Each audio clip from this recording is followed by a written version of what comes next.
Hello good morning, જય Shri Krishna guys. કેમ છો તમે બધા? આઈ હોપ સો તમે બધા મજામાં જ હશો. અત્યારે સવારના 10:30 જેવું થઈ ગયું છે. બધું જ કામ પરવારી ગયા છીએ કેમ કે પવિત્ર શ્રાવણ મહિનાની શરૂઆત થઈ ગઈ છે.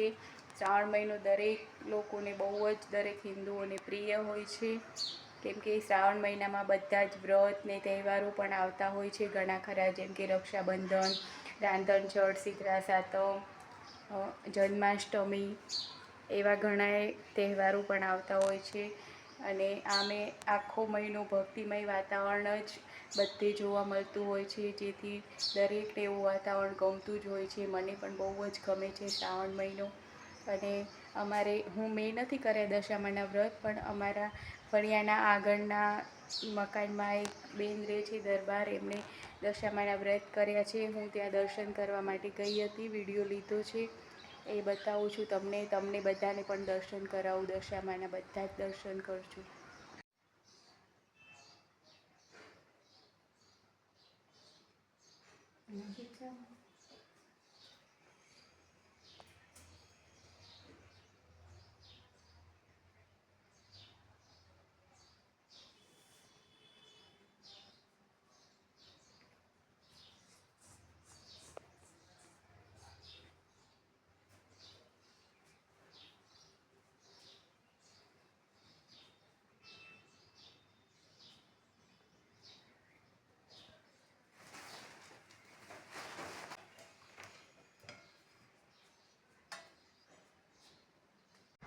ગાઈસ, દશામાના વ્રત કરવા તો મને પણ ગમે છે. હું ભલે કરતી નથી હમણાં, પણ મને પણ દશામાના વ્રત આવે તો એ દિવસો મને બહુ જ ગમે છે કેમ કે 2 ટાઈમ આરતી થાય, ભજન ગાઈએ અને એવું બધું હોય તો મજા આવે આપણને, મન પણ પ્રફુલ્લિત થઈ જાય આપણું.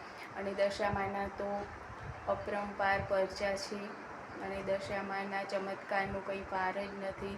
આ કળિયુગમાં એ દશામાં એક ભોળા માતાજી છે, જે જલ્દી પ્રસન્ન પણ થઈ જાય છે અને પોતાના ભક્તોને મન માગ્યું વરદાન પણ આપે છે. એટલે દરેક દશામાને પ્રાર્થના કરજો પોતાના માટે, પોતાની સુખ સમૃદ્ધિ, પોતાના બાળકો માટે, પોતાના સ્વાસ્થ્ય માટે, દરેક માટે. દશામાને જો તમે પ્રાર્થના કરશો તો માતાજી તમારી પ્રાર્થના ચોક્કસ સાંભળશે કેમ કે દશામાં એ દયાળી દેવી છે. એમને કોઈના પર ભેદભાવ નથી હોતો. એમને તો દરેક બાળકો, આપણે બધા બાળકો જ કહેવાઈએ. માતાજી માટે તો બધા જ બાળકો સરખા છે, પણ એના માટે ખાલી મનનો સાચો ભાવ હોવો જોઈએ. માતાજી કાંઈ રૂપિયા પૈસા કે મીઠાઈઓને એવું માતાજીને તો કાંઈ જોઈતું નથી. બાકી મનનો સાચો ભાવ હોય તો માતાજી જરૂર દરેકના મનની ઈચ્છાઓ, દરેકની સારી અને બધાનું સારું કરવાની ઈચ્છાઓ હોય એવી ઈચ્છાઓ દશામાં જરૂર પૂર્ણ કરે છે. બોલો દશામાની જય. જય દશામાં. ગાઈસ, શ્રાવણ મહિનામાં તો હું બધું જ કામ વહેલી પરવારી જાઉં છું કેમ કે મને બહુ જ ગમે છે બધું વહેલું કામ કરવાનું. દશામાના દર્શન કરવા જવાનું પણ અને મંદિરે જવાનું પણ બહુ જ ગમે છે. હું તમને બતાવું બધું જ ઘરનું કામ કેટલું વહેલું કરી લીધું છે. આજે તો રસોઈ પણ બનાવી લીધી છે મેં. દાળ ભાત બનાવી લીધા છે આટલા વહેલા જ. જમ્યા નથી. હર્ષ તો કદાચ 2 વાગે ઘરે આવશે જમવા, તો હું પણ ત્યારે જ જમીશ. પણ એમ થાય કે કામ પરવારીને જલ્દી જઈએ દર્શન કરવા માટે, એવું એટલા માટે બધું વહેલું જ કામ પરવારી જાઉં છું.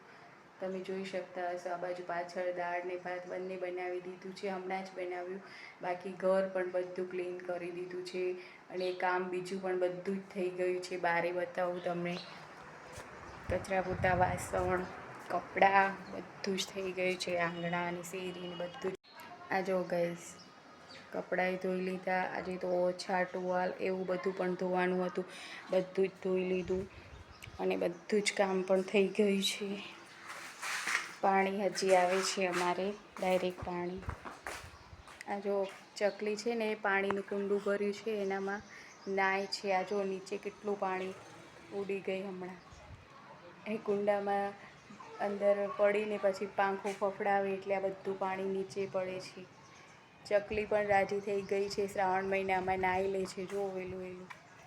આ જો ગાઈસ તમને બતાવું, હમણાં થોડાક દિવસ પહેલાં જ મેં વિડીયો મૂક્યો હતો. તમે જોયું હતું કે આ બધું મેં કેટલું ઘાસ કાઢ્યું હતું ને કેટલી મહેનત કરી હતી. આ જો હજી તો 2 કે 3 દિવસે નથી થયા ને આ જો આ પાછું આટલું ઘાસ ઉગવાનું ચાલુ થઈ ગયું. આ જો આટલું બધું ઘાસ પાછું ઉગી ગયું છે. અમારે આવા 12 ફૂલ ને આ લીંબોળી છે, પછી તુલસીમાં છે. ડ્રેગન ફ્રૂટ જુઓ ગાઈઝ, હવે જુઓ તમે પહેલાંના કરતાં પણ કેટલું બધું મોટું થઈ ગયું છે. આ બધા જ માળ નવા આવ્યા છે ડ્રેગન ફ્રૂટના. જુઓ કેટલું મોટું છે. જો અહીંયાથી લઈને છેક સુધી કેટલું મોટું થઈ ગયું છે. અને આ પણ આખું ગોળું ભરાઈ ગયું છે. અજમાનું પણ જો, અજમાના પાનનું પણ જરા ઝરમરિયા જેવો વરસાદ પણ ચાલુ થઈ ગયો છે. આજે તો જરાક છાંટા પડતા હોય એવું લાગે તો છે. વરસાદ તો આવતો નથી. હવે ખબર નહીં, આજે વાતાવરણ તો તમે જોઈ શકતા હશો, કર્યું જ છે વરસાદ જેવું તો, પણ આવું તો રોજ હોય છે. બાકી વરસાદ કાંઈ આવતો નથી. ખબર નહીં હવે આજે આવે કે કેમ થાય. બાકી આ વાતાવરણ તો થઈ ગયું છે વરસાદ જેવું, ઝરમરિયા જેવું પણ પડે છે, પણ આવે ત્યારે થાય. ગઈસ કાલે મારે પણ જીવંતિકા માનું વ્રત કરવાનું છે. શ્રાવણ મહિનાનો પહેલો શુક્રવાર છે. પહેલા શુક્રવારે જ થાય આમ તો, પણ જો આપણે કાંઈ અડચણ જેવું હોય તો બીજા શુક્રવારે પણ આપણે કરી શકીએ છીએ. જીવંતિકા માના વ્રતનું પણ બહુ જ મહત્ત્વ છે. તમે એની વાર્તા કદાચ સાંભળશો. કાલે હું વ્રત કરીશ તો વાર્તા પણ સંભળાવીશ કદાચ બની શકશે તો, અને પૂજા વિધિને બધું જ બતાવીશ તમને કેવી રીતના કરવાનું એ. અને પોતાના બાળકો માટે તો દરેક માતાએ કરવું જ જોઈએ આ વ્રત, કેમ કે આ વ્રતનો બહુ જ મહિમા છે. દરેકને પોતાના બાળક માટે કરવું જોઈએ, કેમ કે એનાથી આપણા બાળકની રક્ષા થતી હોય છે. માં જીવંતિકા સદાય આપણા બાળકનું રક્ષણ કરતા હોય છે. જ્યાં હોય બાળક ત્યાં, દુનિયાના કોઈ પણ છેડે આપણું બાળક હોય, માતાજી સદાય આપણે સૂઈએ પણ માતાજી જાગીને આપણા બાળકની રક્ષા કરતા હોય છે. એ વાર્તા હું તમને સંભળાવીશ કાલે. કાલે હું કરવાની છું જીવંતિકા માનું વ્રત.